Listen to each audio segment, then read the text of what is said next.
Boa noite a todos, aqueles que já chegaram e eu já os cumprimentei. É um grande prazer falar com vocês. E hoje vamos abordar a questão do Édipo, né? Normalmente conhecido como complexo de Édipo. A palavra complexo é derivada do latim, quer dizer um conjunto de coisas, de objetos, né? E nós temos a popularização da palavra Édipo, né? Mas é uma situação, é um conceito bastante complexo. Édipo vem do grego oedipus, né? Quer dizer pés inchados, que estão relacionados, pés inchados, os pés do bebê inchados, né? Estão relacionados com o histórico de violência que leva à tragédia grega, né? Então o Édipo que nós vivenciamos na atualidade é um Édipo degradado, porque o Édipo ele é um fenômeno, o Édipo. E esse fenômeno envolve várias fases. Nós temos o pré-Édipo, temos o Édipo e temos também, ele é uma necessidade, né? O Édipo ele é uma necessidade para a estruturação do sujeito. O próprio Lacan, mais tarde, na sua convivência intensa com Claude Lévi-Strauss, no seu retorno a Freud, ele chegou à conclusão de que o Claude Lévi-Strauss, com a sua antropologia estruturalista, ele generaliza, universaliza atemporalmente em todas as civilizações, em todos os grupos, sejam civilizações mais sofisticadas, civilizações tribais, né? Ele reconhece a interdição do incesto como uma regra, vamos dizer, civilizatória, que demarca a passagem do homem do estado de natureza para o estado de cultura, né? E nós estamos vivenciando um Édipo degradado nos dias contemporâneos da civilização ocidental, na atual temporalidade, um Édipo degradado que está sendo ocasionado por aquilo que nós chamamos pelo declínio do pai. É um fenômeno muito importante. As famílias, vamos dizer, as famílias eróticas, elas têm entrado em decadência e têm aparecido as chamadas neofamílias, que são as famílias homoeróticas, né? Nós não estamos aqui criticando, pelo contrário, é um tema que nós vamos, como psicanalistas, nós vamos ter que compreender essa situação dessas neofamílias, tá certo? Então o Édipo degradado que nós vemos, a gente vê no mundo contemporâneo, é um Édipo em que o mestre castrado não está funcionando. O próprio Freud já falava numa decadência da questão do pai, né? E que Lacan, na sua necessidade de transformar o pai em um significante, ele cria o nome, le nom du père, o significante do nome do pai, tá certo? Isso é Lacan no seu trabalho e que vai, de alguma forma, nos ajudar a compreender melhor essa questão. A tragédia, todo mundo sabe que a tragédia grega, a tragédia é derivada da palavra tragos, quer dizer bode em grego, e dia seriam dois atores, se refere talvez à palavra, ao número 2, né? Tragédia, né? Inicialmente na Grécia antiga, no século 6, 7 a.C., nós tínhamos os rituais dionisíacos, que eram as cerimônias religiosas em honras ao deus Dionísios, que era representado por uma cabeça de bode. Então nós tínhamos o coro inicialmente, que cantavam e que recitavam versos e cantavam canções em honras ao deus Dionísios. Então os deuses gregos eram divididos em dois, essencialmente, o deus Apolo e o deus Dionísios.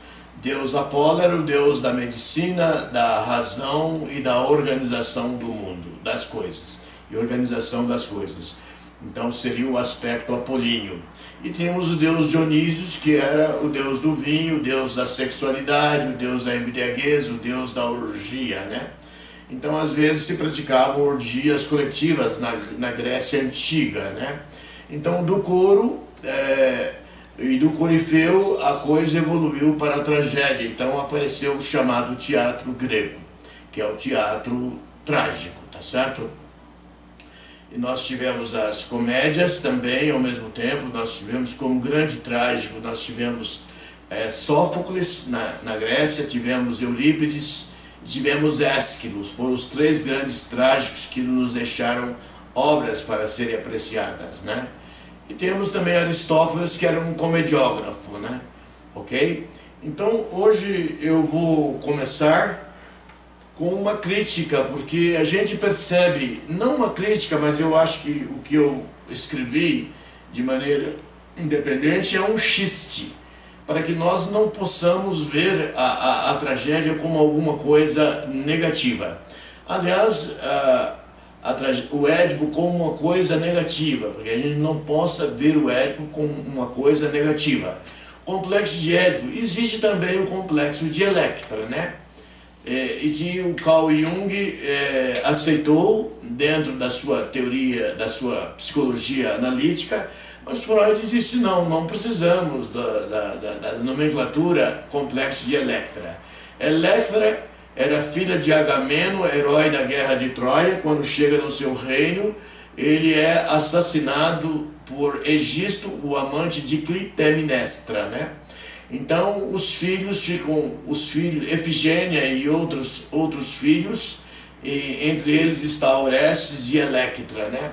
Electra planeja o assassinato da mãe para vingar a morte do pai, e ela coordena para que Orestes pratique esse assassinato. E esse assassinato ocorre na tragédia Electra, tá? Ok? Electra, que eu acho que também é de Sófocles, né? Então nós não temos complexo de Édipo e complexo de Electra, nós temos apenas o complexo de Édipo. Envolve tanto o menino como a menina. Agora eu dei o título de Édipo, a Ágalma ou Decadência, né?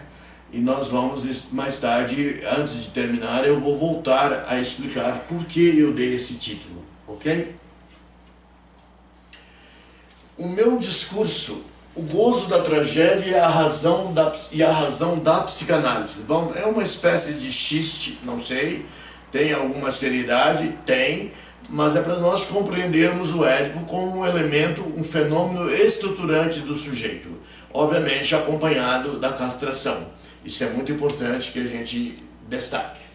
O meu discurso faz parelha com o discurso de Sófocles. Mas o Édipo da psicanálise enfrentará o Édipo da tragédia. Porque o Édipo da tragédia ele envolve uma certa violência. O Édipo trágico começa com uma grande maldade. O assassinato de Édipo bebê no Monte Citeron, por Laio e Jocasta. Eles tinham ido ao oráculo de Delfos e Laio recebeu uma mensagem do oráculo dizendo que se eles tivessem um filho, Laio e Jocasta, esse filho mataria o pai e se casaria com a mãe. Então, quando ela engravida, ela não deveria ter engravidado, mas ela engravida.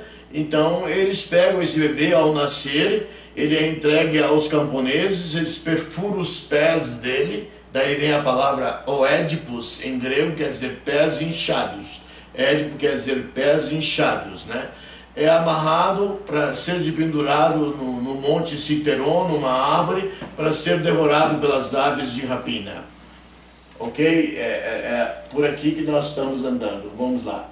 Então, o assassinato de Édipo bebê no Monte Citeron, ele é organizado por Laio e Jocasta, através dos seus serviçais e de camponeses. Mais tarde vem algo terrível, a maldade da esfinge corrompida. Eu diria que a esfinge está corrompida, porque ela na verdade não coloca um enigma, porque ela pergunta qual é o ser que anda de 4 de manhã, que meio-dia anda de 2 e que ao anoitecer anda de 3. É o ser humano na infância, na vida adulta e na velhice. Isso não é um enigma. A esfinge realmente, eu estou colocando aqui, classificando a esfinge como corrompida, porque ela deveria ter colocado um enigma para ser decifrado, um enigma que oferecesse uma grande dificuldade, porque todos os que por lá passavam eram destruídos pela esfinge, porque não respondiam aos seus enigmas, né? A esfinge corrompida produz um sábio que passa do ato horroroso do incesto, que passa o ato horroroso do incesto. Esse sábio é o Édipo. A esfinge corrompida produz um sábio que passa o ato horroroso do incesto. A maldade vai por aí, acontecendo. A psicanálise não deixa isso acontecer, não. Os pais intervêm nos discursos edipianos de seus filhos. Aos 3 anos, o Édipo começa, nós temos o Édipo precoce da Melanie Klein, que começa aos 6 meses de idade e faz depois de terminar a posição esquizoparanoide ou o chamado período da Lalang lacaniano. Então, com 6 meses, nós temos o início da posição depressiva e começa o Édipo precoce, né?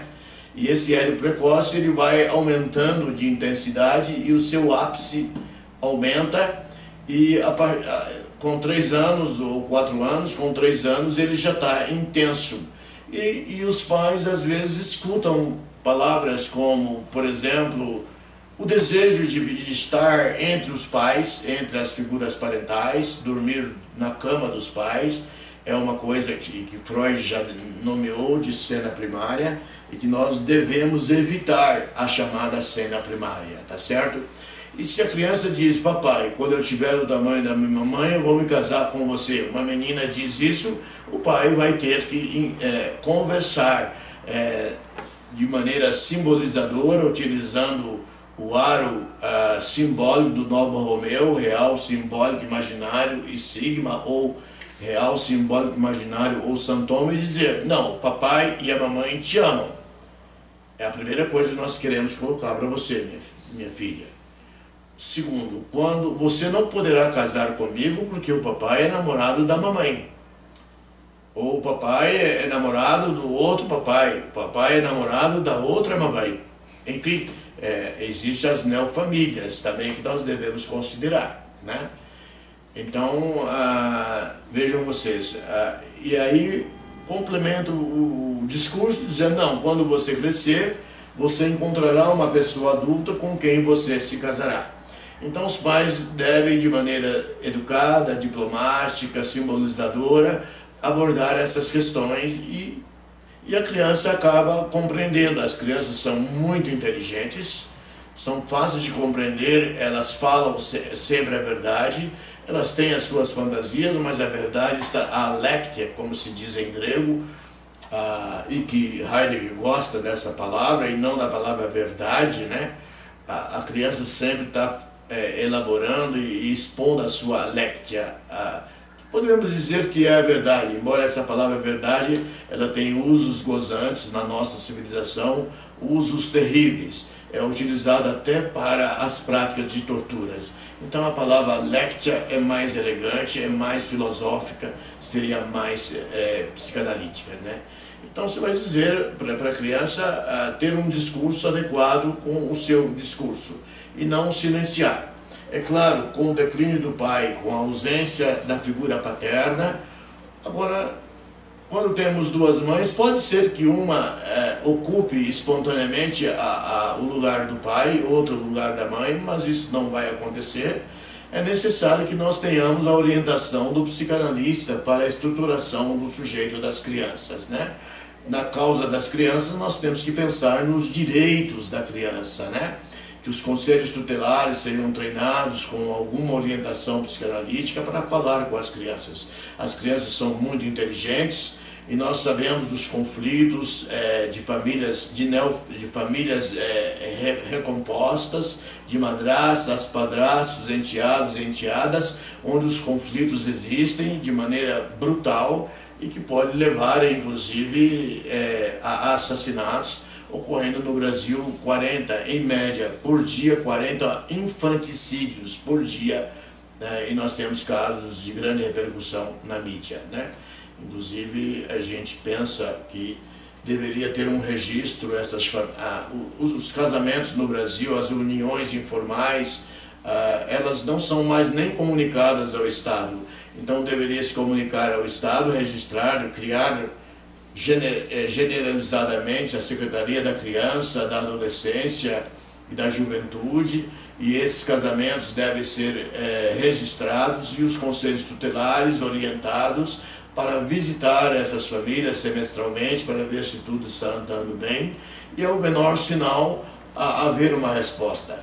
Houve um caso de um menino de 9 anos no Rio Grande do Sul que foi assassinado pela madrasta e com o apoio do pai. A madrasta resolve assassinar o garoto, um garoto normal. Ele chegou a ir ao juiz de direito da comarca pedir abrigo, né? Pedir apoio. Tá tudo bem? Não estou vendo as imagens das pessoas. Tá pro seu lado. Ah, tá. Então vejam vocês, ele pediu abrigo ao juiz porque ele tinha medo de perder a vida, mas o juiz não o escutou e a vida dele foi perdida. Aquele caso, um caso também no Rio de Janeiro, o pai foi avisado: não quero ficar aqui nesta casa com minha mãe e fulano de tal, que seria um pretenso padrasto, mas 2 meses de convivência, isso não é padrasto, né? Aí ele disse: não quero ficar aqui porque minha mãe é uma mulher má. Então a criança dizia todas as coisas, mas não era escutado. O pai também se omitiu de escutar a criança, né? Ok? Então vamos continuar. O pai agora enfrenta Édipo como pai simbólico, discursa como mestre castrado e acaba com o gozo do incesto. Essa seria a função paterna, essencialmente, ou de uma metáfora paterna, uma mulher que exerça a função parental, ou, enfim, seria isso. Laio nada discursa, ele não fala, ele pratica, ele passa o ato na tragédia grega. Quer assassinar um bebê. Laio montou tudo, e Jocasta sabia que aquele príncipe pseudo-filho do rei Políbio e da rainha Mérope, a rainha do reino de Corinto, era prolongamento de seu útero. Freud evitaria tudo pelo discurso analítico, com certeza. E tratou o que eu acabei de falar, que os pais também, orientados, podem fazer o complexo de Édipo evoluir para o chamado Édipo castrado pelo maître Chartres. Então, com Freud evitaria tudo pelo discurso analítico e tratou o sofrimento de si acusado por Édipo. Sim, claro, causado por Édipo. Ele teve a sua própria análise, nós vamos fazer uma referência a isso mais na frente. Quando Édipo soube que praticaram um ato muito grave contra a civilização, Édipo, mau analista, é advertido pelo corifeu, pelo chefe do coro da tragédia, de maneira dramática, dizendo que não há nenhum herói, mas um sábio errante, que é o Édipo, que tem um saber não sabido, um saber inconsciente. Édipo arranca os próprios olhos e 24 séculos depois nasceria o sábio, que tudo resolveria, sem o pavoroso martírio vital, preâmbulo do cristianismo. O sábio seria Freud. Ok?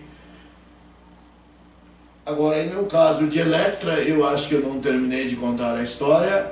Então, Orestes, por ordem de Electra, eram irmãos, assassina Clitemnestra, ok? Ao assassinato de Clitemnestra, assassina a mãe.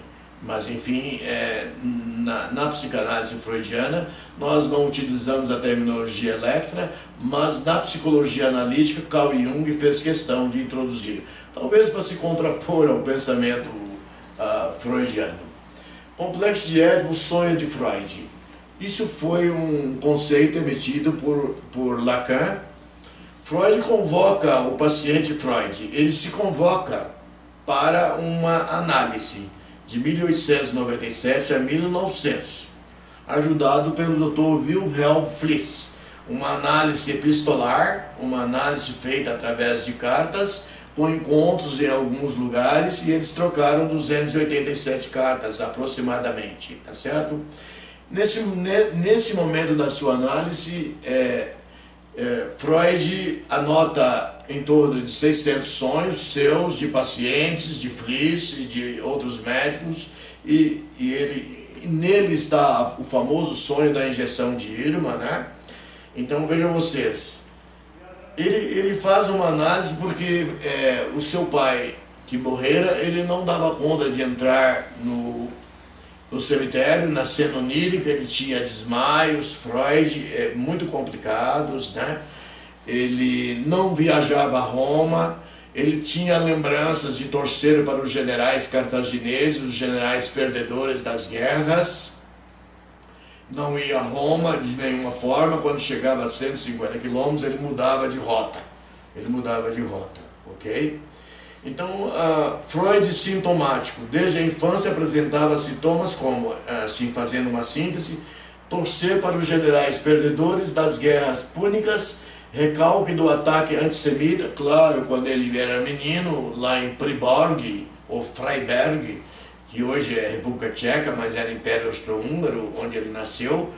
Um antissemita ataca o pai, Jacob Freud, e ele recalca, porque ele ficou irritado porque o pai não matou o antissemita. Ele era um menino e ele recalca a imagem de um pai frágil, de um pai fragilizado.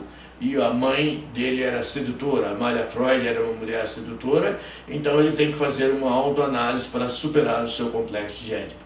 E tem uma carta que eu não sei qual o número, que ele diz: o Édipo Rex existe mesmo, existiu em mim e eu consegui superá-lo através de uma análise. Está nas cartas, eu acho que está numa das cartas que ele escreveu ao Dr. Wilhelm Fliess, ok? E ele finalmente, depois da sua análise, ele vai a Roma em 1901 pela primeira vez, ele já com esse pai fortalecido no campo do simbólico, né? Ele vai a Roma e na Chiesa de San Pietro in Vincula ele vai 21 dias seguidos, Freud, em que ele analisa,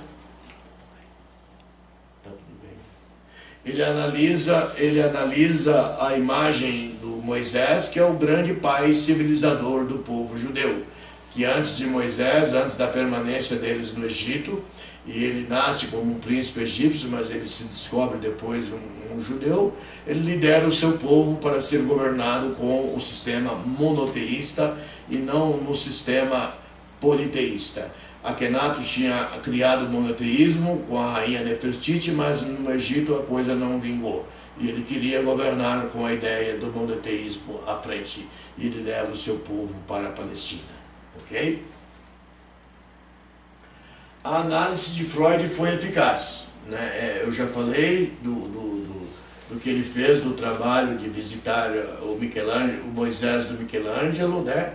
E a questão, ele até escreveu um livro, Moisés e o Monoteísmo, ele ainda estava em Viena, esse livro já estava escrito, nós já fizemos aqui conferências sobre esse livro, em que ele fala do grande pai do povo judeu.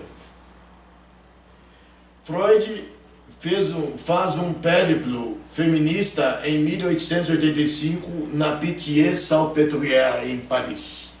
Em 1885 ele ganha uma bolsa e ele vai assistir o trabalho do professor Jean-Martin Charcot na Pitié-Salpêtrière, e ele assiste o trabalho do professor Charcot, que é usar a hipnose, porque os epiléticos e os histéricos se misturavam bastante, porque a histeria, a crise de histeria, a epidemia de histeria que atingiu Viena e a Europa naquele período, vamos dizer, no século XIX, foi uma coisa muito intensa, uma coisa muito especial, mas nós tínhamos uma mulher oprimida, que não votava, uma mulher que não falava, o seu desejo não era expresso. Então o professor então os epiléticos e as histéricas, que tinham grandes conversões corporais, né, o corpo era uma das grandes sedes da histeria, e se nós pensarmos em Maurice Merleau-Ponty, que fala na fenomenologia do corpo. É um livro interessante de se ler. Ele fala dos 5 sentidos da corporeidade, o corpo como tendo um sujeito. Talvez ele tenha tido, o Maurice Merleau-Ponty, filósofo da Sorbonne, uma inspiração nessa questão da histeria corporal, ok? Então ele usa a hipnose para separar os histéricos dos epiléticos. Os epiléticos com a hipnose nada mudava, porque era uma lesão cerebral, né? A questão da epilepsia.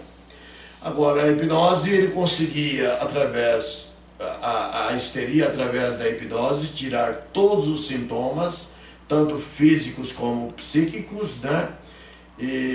Para homens e para mulheres, e até escrever outros sintomas. Então o professor Charcot concluiu que se tratava de uma questão psíquica, a histeria. E Freud estava presente na Salpêtrière, e ele assistiu isso e voltou para Viena com esse grande saber que ele recebeu do professor Jean-Martin Charcot. Charcot não se interessou em tratar as histéricas porque envolvia a sexualidade, a pulsão sexual. Ele era um homem já de idade, ele já estava em fim de carreira quando ele chega às suas conclusões. Tem a famosa Augustine, que foi a grande histérica de Jean-Martin Charcot, e ele deixa esse assunto para Freud. E Freud, eles conversam privativamente, tiveram conversas com certeza, e esse assunto ficou nas mãos de Freud. Embora Freud tenha aliado ao Dr. Joseph Breuer, trabalhado bastante com as histéricas, e ele até participou do tratamento da Ana O, a famosa Berta Pappenheim, uma histérica famosa, que contribuiu para a fundação da psicanálise, porque eles usaram, além da hipnose com ela, o Dr. Breuer usava escutá-la, Associação Livre de Ideias, e tinha um problema que ele tinha que escutá-la em inglês. A língua deles era o alemão, mas ela esqueceu o alemão durante a sua internação, e ele tinha que ouvi-la em língua inglesa. E ela teve uma histeria, uma gravidez histérica. Ele atende, ele faz esse parto histérico e dispensa a paciente, deixa nas mãos de Freud e vai para Veneza para atender às aspirações da mulher de Joseph Breuer, da sua própria mulher, que estava muito triste porque ele estava apresentando uma contra-transferência, não trabalhava com a contra-transferência, e em relação a Ana O. E isso tudo está descrito no livro Os Estudos da Histeria, Die Studien über Hysterie. Freud trabalhou depois, continuou trabalhando com a histeria, agregando a neurose obsessiva, a neurose fóbica, e perguntaram a ele sobre o feminino. Ele disse que o feminino era o continente negro da psicanálise, que ele não compreendia a mulher, e ele até faz uma pergunta em alemão, que é Was will das Weib? Pessoal, tá? Não estou vendo. Was will das Weib? O que quer a mulher? Ele disse, não sei qual é o desejo da mulher. Mas ele foi um grande grito feminista, em que a mulher sai de um silêncio aterrador para um silêncio em que a sua pulsão fala, a pulsão da mulher começa a falar, né? E hoje nós estamos vivendo um momento difícil em que o feminino e o masculino não estão se entendendo muito bem na civilização ocidental, na Europa ocidental e nas Américas, que é um assunto para um seminário, vamos dizer, em especial. O surgimento... não é isso aqui. O sofrimento de Édipo na análise freudiana. Freud enfrenta o Édipo na submersão em seu sujeito, na Traumdeutung, né? Não acredito mais em menina neurótica, porque Freud acreditava que as histéricas eram abusadas sexualmente. Há ou outro caso que ele comprova que houve abuso sexual para que ela entrasse no mergulho histérico, para que tivesse uma saída pelo recalque e pelo sintoma da histeria. Então ele percebe que não era bem isso. e ele coloca que o complexo de Édipo realmente era a grande questão. Um Édipo um Édipo turbulento, não trabalhado, com a castração não muito eficaz, era, vamos dizer, era onde habitava a causalidade do complexo de Édipo, né? do fenômeno edipiano. Então, vejam vocês, o Édipo são os amores infantis da criança, né? Esses amores são necessários. Eles são necessários, eles são o ágalma da criança. A pulsão é simbolizada e transformada no fenômeno edipiano, nos amores pelas figuras parentais, nas identificações, nas fantasias, nos processos inconscientes. Então, as famílias, tanto as figuras parentais, devem escutar as crianças, saber o que falar, saber discursar para a criança, responder às suas intervenções com seus gozos, os seus desejos edípicos. Sem o Édipo, a criança não vai evoluir. Temos a persistência do pré-Édipo, nós teríamos, vamos dizer o quê? Nós teríamos o autismo, em que há um fracasso dos grandes outros, ou do grande outro da Lalang, seria uma hipótese, né? Um fracasso do grande outro da Lalang, e nós teríamos a posição do autismo, que seria uma posição pré-edipiana. Agora, um Édipo não castrado, turbulento, nós teríamos a neurose, com um pouco de castração, teríamos a neurose. Agora, um Édipo sem nenhuma castração, nós poderíamos ter, com certeza, uma evolução para a psicose, né? Para a psicose, ou para o que nós chamamos de foraclusão do nome do pai, ok? Um desejo sexual pela mãe. Um desejo pela mãe, uma fantasia sexual com a mãe e gozo pela rivalidade com o pai. Seria a versão do menino no Édipo. Agora temos o desejo sexual pelo pai e a rivalidade com a mãe, seria a versão da menina, ok? E nós poderíamos ter o Édipo, o hétero-Édipo, o Édipo heterossexual, em que o menino deseja o pai e há um processo de identificação com o feminino da mãe. E temos também o homo-Édipo, pode acontecer. A Joyce McDougall, eu acho que eu já falei sobre ela, né? Ela fala da bissexualidade nos teatros do corpo, na sua obra, em que coloca a posição dos meninos, das crianças do sexo masculino, a terem fantasias de terem filhos com os pais. Então essa bissexualidade é uma coisa, eu diria, natural. Ok? Temos o vínculo do Erasta e do Herômeno, no Banquete de Platão, isso é um assunto abordado. No livro, no seminário 8 de Lacan, a transferência, le transfer, ele aborda na metade do livro o Banquete de Platão, o simpósio, né? O simpósio, e ele fala da relação do Erasta e do Herômeno. O Herômeno era o jovem de 12 aos 18 anos cuja família indicava um Erasta, um homem mais velho, acima de 30 anos, que ele ia ensinar filosofia, ensinar a arte da guerra, a participar da assembleia, dos cidadãos atenienses, né? Então, em que o Erasta podia ter algum amor pelo Herômeno, mas o Herômeno não podia ter amor pelo Erasta. Ele tinha apenas o sentimento da filia, a amizade. Embora algum favor sexual os Herômenos poderiam conceder. É um modelo de amor provisório, educativo, pedagógico, a famosa pederastia grega, que tem uma função, vamos dizer, educacional, né? Educacional.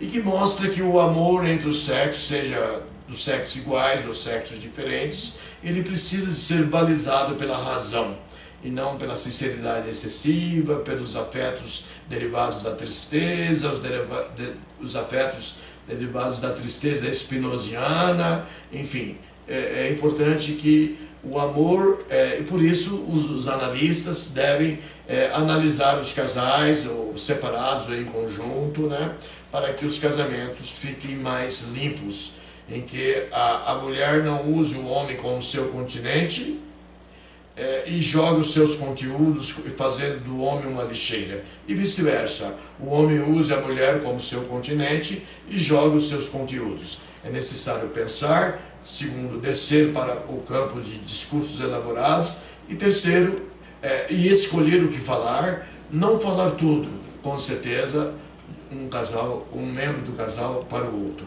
Deve-se falar aquilo, porque nenhum é a lixeira do outro. Nenhum é o continente dos conteúdos do outro, ok? Então vejam vocês aqui, Platão fala do amor como uma racionalidade castracional. Eu ouvi já de pacientes do sexo feminino e do sexo masculino que há uma dificuldade de compreensão dos sexos, porque nós vivemos um sistema mais democrático do que era, que na época de Freud a mulher não tinha voz, ela vivia no mundo do silêncio, mas a mulher hoje vive no mundo da fala. Se ela quiser discutir o vínculo conjugal, a conjugabilidade todos os dias, ou o parceiro quiser discutir a conjugabilidade todos os dias, obviamente a coisa vai se complicar e não dará certo, ok? Antropologia e etnopsicanálise, né? Com certeza a psicanálise, nós temos o caso, a antropologia ajudou bastante a psicanálise e ajuda, né? Nós tivemos o caso de Malinowski, né, que estudou o caso dos tobriandeses, não vou expor aqui a antropologia dele, mas que teve muita importância para os psicanalistas da época, ou os que viriam surgir logo depois, no início do século XX, né? Em 1924, nós temos a Universidade Freudiana do Édipo e a interdição do incesto, né? Isso Freud escreve um texto nesse sentido. Isso é antropologia e etnopsicanálise. O mito do Édipo e a tragédia de Sófocles, né? Nós temos a tragédia grega de Sófocles, que é uma peça literária, uma peça teatral, mas uma peça que inspirou Freud para nomear esses problemas psíquicos das crianças. Não problemas, mas essa clínica psíquica, eu não chamaria de problemas. O Édipo é uma necessidade, e a castração dele, a saída pela via da castração no campo do simbólico, também uma necessidade. Freud, o Lacan, ele sai da psiquiatria, do seu doutorado em psiquiatria, se interessa pela psicanálise, faz uma análise com o Dr. Levenstein, e ele se interessa ele acaba se desentendendo com a Sociedade Psicanalítica de Paris, por causa do tempo lógico da análise, le temps logique, le temps d'écouter, le temps de comprendre, le temps de conclure. Então eles não aceitam e eles acabam expulsando Freud da Sociedade Internacional, da Associação Internacional de Psicanálise, e ele cria a École Freudienne de Paris. Ele cria a Escola Freudiana de Paris, e foi quando ele deixou o seminário Le Nom du Père. Ele deixou o seminário Le Nom du Père, que ele estava fazendo. Le Nom du Père, os tolos, os não tolos também erram, os não tolos erram, e passou para os 4 princípios fundamentais da psicanálise, né? Ok?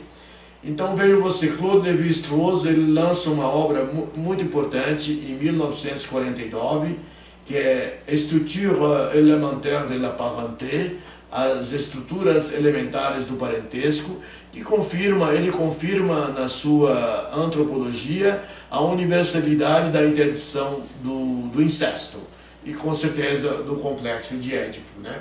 Um complexo de Édipo como um fenômeno, né? Em que nós temos os amores edípicos e finalmente a saída desses amores edípicos para entrar numa vida adulta sem uma estrutura, sem uma conexão indelével, que não se desfaz com a figura materna ou com a figura paterna, porque os filhos não podem ficar dependentes dos pais. Já dizia o Winnicott, o bebê não existe, o bebê é a mãe.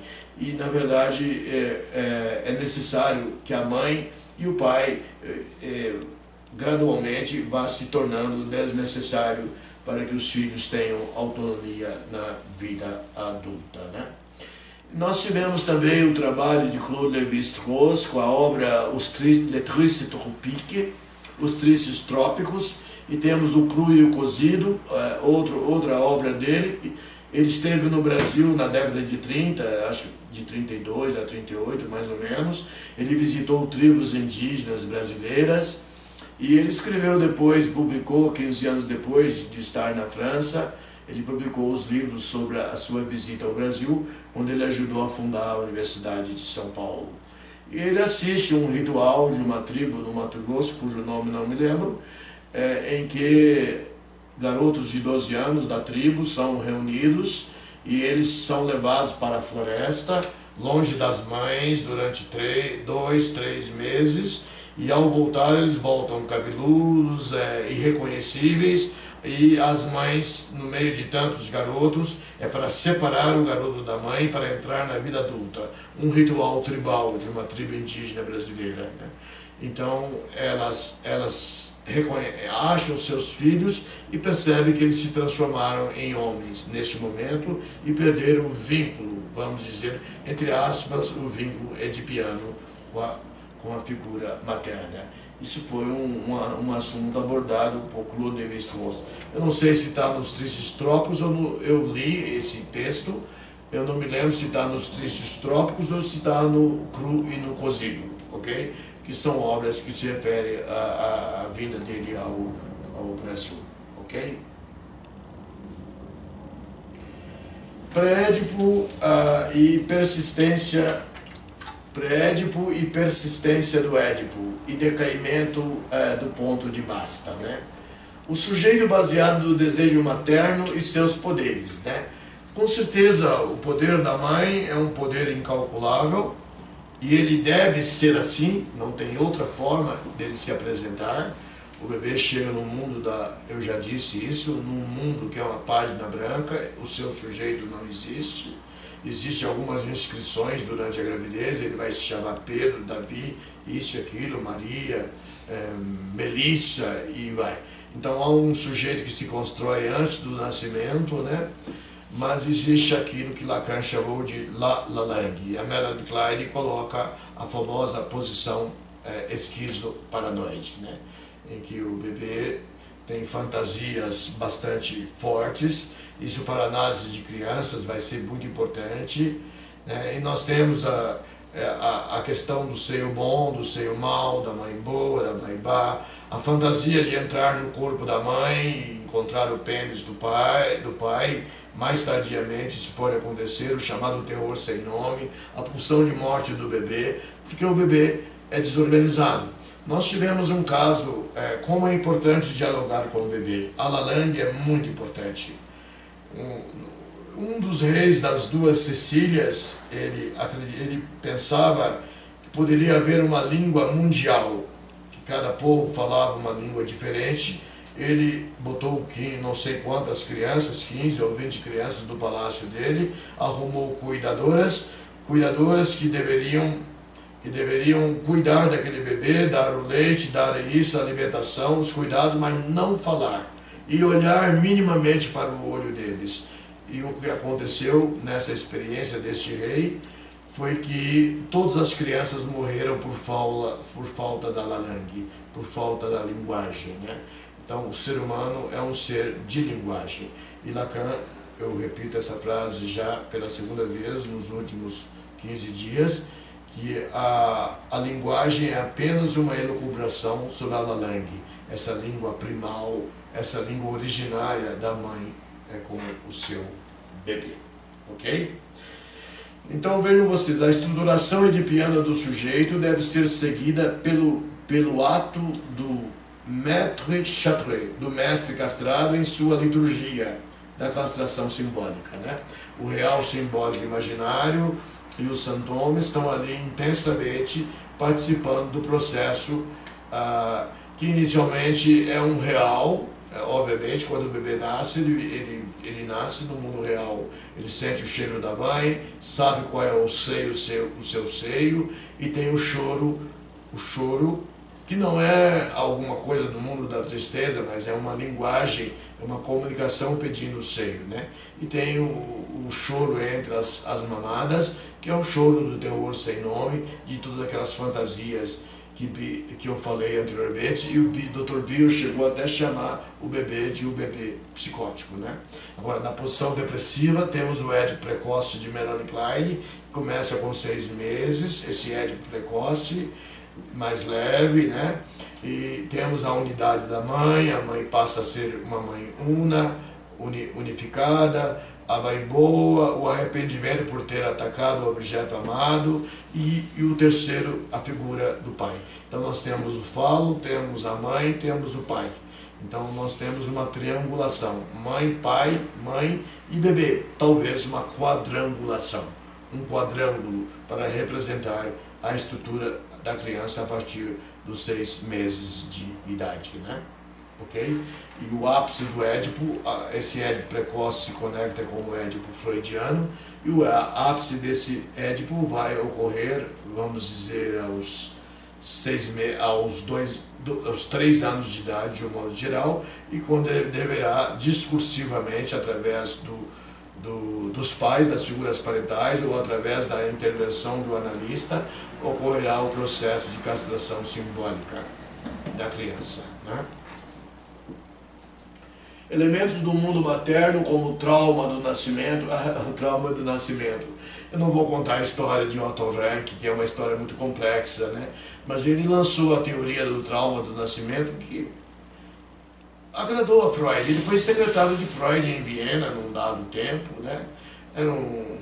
Ele tinha origem húngara, mudou de nome, tem uma história complexa. Não cabe a gente discutir a história da vida dele, mas ele fala do trauma do nascimento. E eu acho que o nascimento é um trauma. L'homme jeté à la mort, dizia Lacan, o homem já lançado para a morte. O mundo é um mundo muito perigoso, né? Então nós temos o trauma do nascimento, temos a Ala-Lang, a posição esquizoparanoide, que é a primeira, os 6 meses, posição porque não passa, alguma coisa fica. A Melanie Klein utilizou o termo posição e não fase. É muito importante que se lembre disso. E outros, o pré-édipo persistente, quer dizer, não entrou no édipo, ficou antes do édipo. Persistente tem vias para a psicose e o autismo, como a gente comentou anteriormente, né? O RSI Santom sigma, né, na estruturação edipiana do sujeito. O pré-édipo no imaginário borromiano, essa lógica borromiana maravilhosa, que nos ajuda muito no nosso trabalho, né? Então o pré-édipo no imaginário borromiano precisa do discurso parental para chegar ao édipo no simbólico.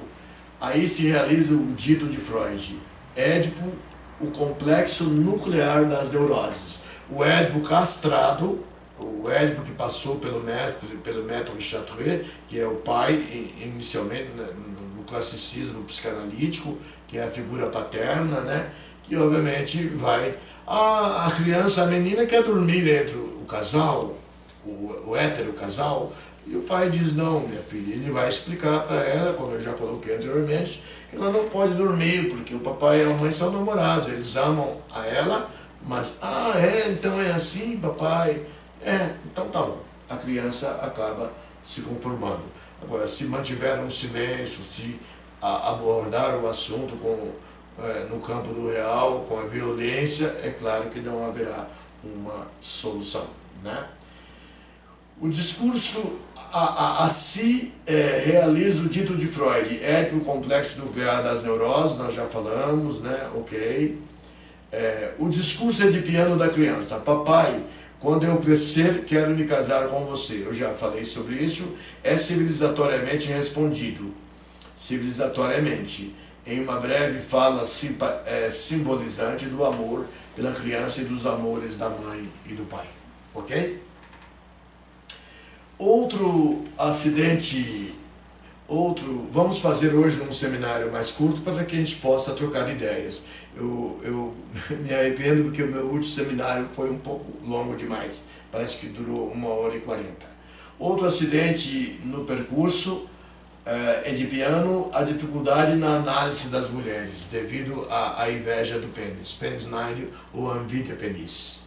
Então vejam vocês que nós temos esse problema na análise das mulheres, os analistas que estão fazendo clínica supervisionada e os analistas já experientes sabem disso, que isso é uma dificuldade na análise das mulheres.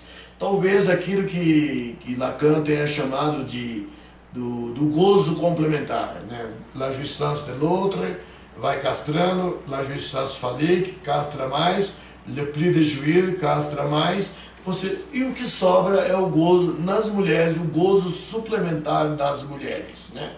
Então é a questão da inveja do pênis. A Bedina se vê sem pênis porque todas as crianças até 4 anos trabalham com a hipótese de que todo mundo tem pênis, tanto o pai como a mamãe, o papai, a mamãe, as figuras parentais, os irmãos, as irmãzinhas, todo mundo tem pênis, né?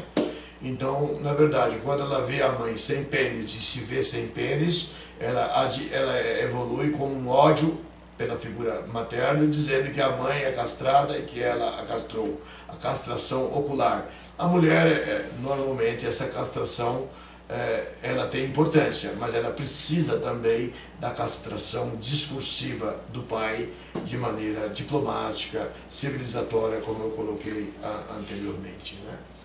Então vejam vocês, a questão das mulheres que foram vítimas da inveja do pênis, né, e que não conseguiu superar no campo do simbólico, é alguma coisa assustadora, em que a transferência, a transferência se torna difícil. Nós temos nós na transferência, ela é mais difícil. O semblant que não é aparência, faire semblant em francês quer dizer fingir, mas o conceito de semblant em Lacan é uma percepção na fenomenologia do sujeito, ou do ser, ou do Dasein, perceber por fora algo que já está no campo da essência.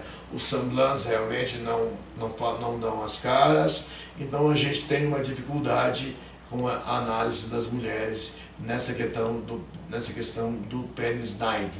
E o penisneide não é do campo do simbólico, é alguma coisa da esfera do imaginário, com certeza, principalmente quando essa imagem ela é introjetada pela menina e, obviamente, ela faz comparação com a mãe. O próprio Hans, que era paciente de Max Graf, Herbert Graf, o Hans, o pequeno Hans, ele foi uma análise dos 3 aos 5 anos, Freud recebia o pai e o ajudava a interpretar para o pequeno Hans, ele levava e interpretava para o pequeno Hans. Quando nasce Hannah, a sua irmãzinha, ele procura o pipiu. Onde está o pipiu dela? Não tá aqui não, é? Então mas vai crescer, vamos ter calma, vai crescer. Ele ficou ansioso para que o pênis aparecesse, ok? O Édipo precoce de Melanie Klein nós já citamos, eu acho que não vale a pena repetir esse assunto.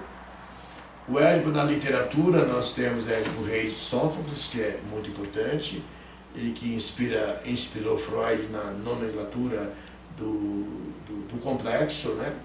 A tentativa do infanticídio, parricídio e más intervenções da esfinge, que eu chamei de corrompida, mas é uma maneira de chamar a atenção de que o Édipo é um processo civilizatório. Ele, aliado à castração, ele vai ajudar a tirar o homem do estado de natureza, a viver uma vida de amores adequados, porque quando chegamos ao mundo, seguindo o que falou Otto Rank, pensando nele, nós temos o trauma do nascimento, um mundo perigoso, um mundo que não conhecemos, nós não temos sujeito, e a mãe e o bebê, como dizia o Winnicott, ele é integrado à mãe. A Melanie Klein também, o bebê é integrado à mãe.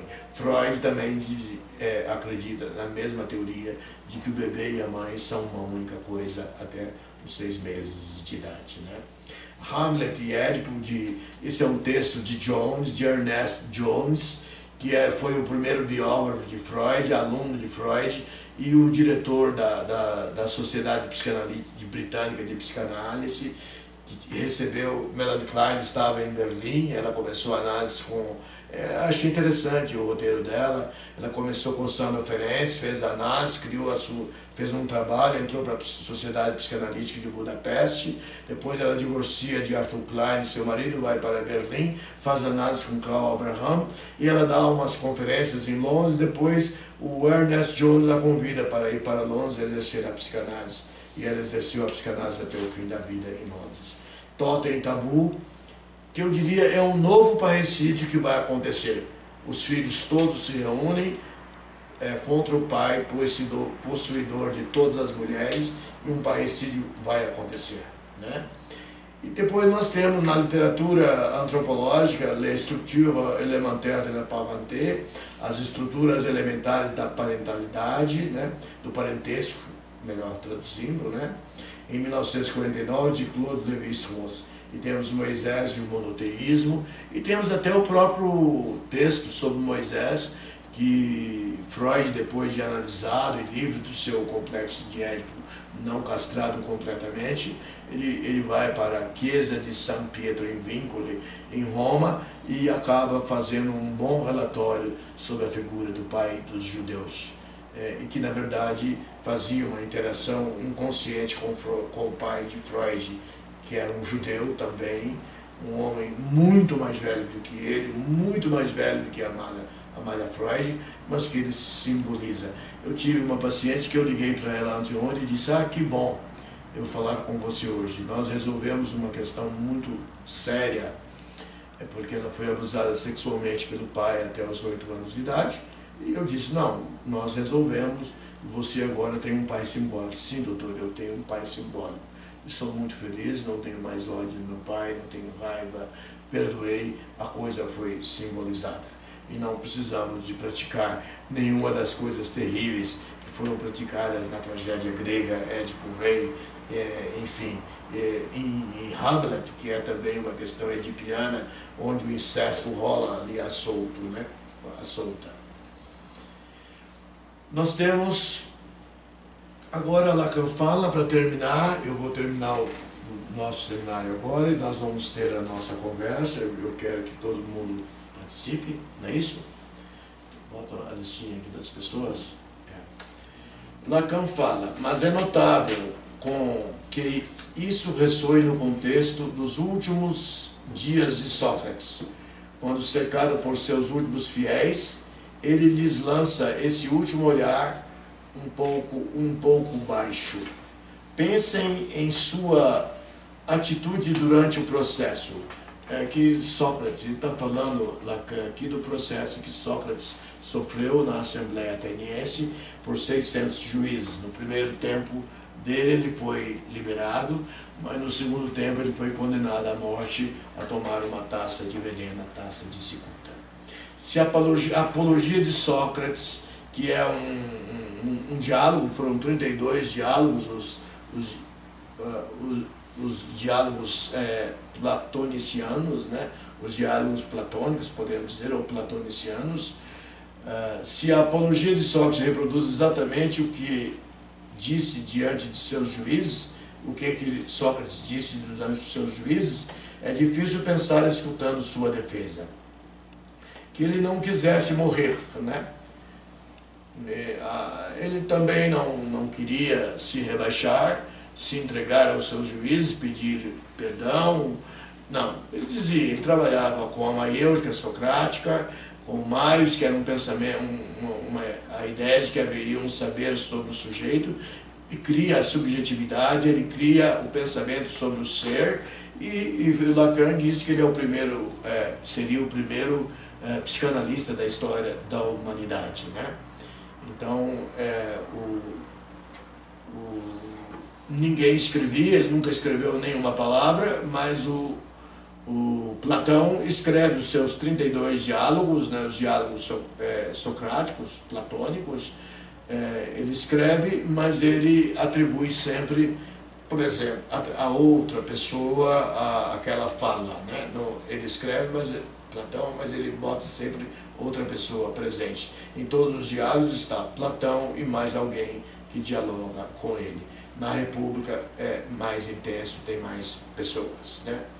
Então vejam vocês, se a apologia de Sócrates reproduz exatamente o que disse diante de seus juízes, é difícil pensar, escutando sua defesa, que ele não quisesse morrer.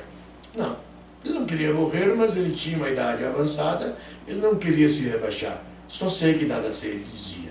Só sei que nada sei. Era sua dialética, histericamente perguntando aos cidadãos atenienses sobre a questão do saber, etc. Né? Seja como for, ele repudiou expressamente todo o patético da situação, provocando assim seus juízes. Ele provocou os juízes, com certeza, acostumados às súplicas rituais dos acusados. Ele não quis suplicar nada. Sócrates, vocês sabem, quando Nietzsche fez sua descoberta, nós sabemos que Nietzsche é um grande protetor da civilização grega. Ele escreveu uma obra chamada O Nascimento da Tragédia, em que ele defende o deus Dionísio, o dionisíaco, como uma parte afetiva, como uma parte ritual, a bebida, a loucura, né? A questão das bacantes na Grécia, né? Os rituais das bacantes, os rituais do coro, os rituais da tragédia, tudo ligado ao deus Dionísios, né? Dionísios, o deus da loucura, em síntese, da loucura grega. E temos Apolo, que é o deus da medicina, da ordem, da razão e etc. Né? Então, ele disse que o aparecimento de Sócrates, Platão e Aristóteles foi a decadência da civilização grega, dizia Nietzsche, né? Ele era um homem um pouquinho perturbado, um homem mais poético do que filosófico, porque o pensamento dele tinha que ser interpretado poeticamente. Ninguém consegue ler Nietzsche ao pé da letra. Isso é impossível, né? Impossível. O Nascimento da Tragédia, que é a obra, o primeiro texto dele, né, de Nietzsche, saiu daí, e toda a sua obra posterior. E Nietzsche apontou para isso, que basta abrir um diálogo de Platão, mais ou menos ao acaso, para verificar a profunda incompetência de Sócrates, cada vez que ele toca no assunto da tragédia. Nenhum sentimento trágico, como se diz em nossos dias, sustenta a utopia de Sócrates. Somente um demônio, um daimon. Não vamos esquecer, ele dizia que tinha um daimon dentro dele, que equivale no cristianismo ao anjo da guarda, ok? Pois ele nos fala disso sem cessar. Então foi essa a minha fala, e nesse momento eu queria lembrar um pouco o título, né? Que foi o Ágalma e a Decadência. O Ágalma é uma palavra que vem do verbo grego ágalo, ornar, o belo, no sentido da essência. O ágama é uma grande essência. O Édipo é uma grande essência do homem. Não é essa violência, essa loucura da tragédia, né? E de outras literaturas, como o Hamlet, em que não salva ninguém, todo mundo morre, né? Nas tragédias gregas também, nós temos Édipo Rei, a trilogia de Sófocles, temos Édipo Rei, temos Édipo em Colono, temos Antígona, ninguém se salva, todos morrem também, né? Mas não. Nós temos uma visão trágica do Édipo, uma visão trágica, mas civilizada, trabalhada pelo real simbólico imaginário, trabalhado pelo RSI, com o sigma. Obviamente que nós temos o Édipo a favor o Édipo castrado, com certeza, de maneira civilizatória. É um elemento importante para a estruturação de bons sujeitos. Nós temos as neofamílias, e é bom que a gente possa ter a chance de um seminário sobre essas neofamílias, né? Ok? Então, e temos a questão da decadência. Decadere é um termo do Dasein heideggeriano, né? Decadere, cair no mundo como uma coisa boa, como um sujeito autêntico, ou que lembra do seu ser, da sua lecta, do seu ser, que desvela o seu ser. É o que a psicanálise faz, desvelar o ser, desvelar o sujeito. E também o Heidegger, quando ia para a Suíça, para Zollikow, no seu seminário de Zollikow, ele fazia terapia, desvelando o sujeito do Dasein, né?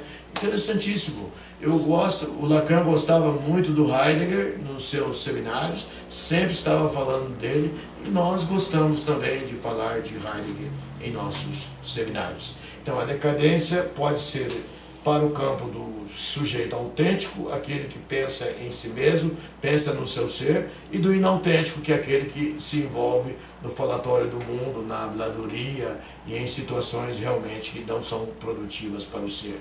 Há momentos que nós devemos sair da palavra muito rotineira. É claro que no João do Analista nós usamos a palavra rotineira, mas com o tempo nós vamos nos angariando um discurso mais elevado, mais transcendental, que tem a sublimação, né? Que tem a sublimação e que vai nos ajudar a viver melhor no mundo. Não se trata de religião, mas se trata de um estudo profundo sobre o ser no mundo. Só para terminar, a última frase, nós temos Jean-Paul Sartre, que fala na sua obra L'Être l'Union, o Ser e o Nada, que primeiro nós temos que existir no mundo, depois vem a essência. Não, nem é assim, Heidegger. A essência e o existir no mundo acontecem do mesmo jeito, no mesmo momento, na mesma temporalidade. Já na metafísica, no idealismo religioso, Deus constrói uma essência e depois nos dá um corpo sucessivamente e nos faz aparecer no mundo. No existencialismo ou no heideggerianismo, no pensamento sartriano, nós construímos. Inicialmente os grandes outros constroem o nosso sujeito. Isso Sartre não lembrou. Heidegger lembrava, ele se lembrava disso. Ele não cita formalmente, mas primeiro os grandes outros, o grande outro materno e paterno, constrói o nosso sujeito, mas a partir de uma certa faixa etária, no início da adolescência, nós já começamos a construir e a trabalhar com as nossas próprias escolhas e para termos um ser no mundo que seja também de nossa autoria. Ok? Muito obrigado.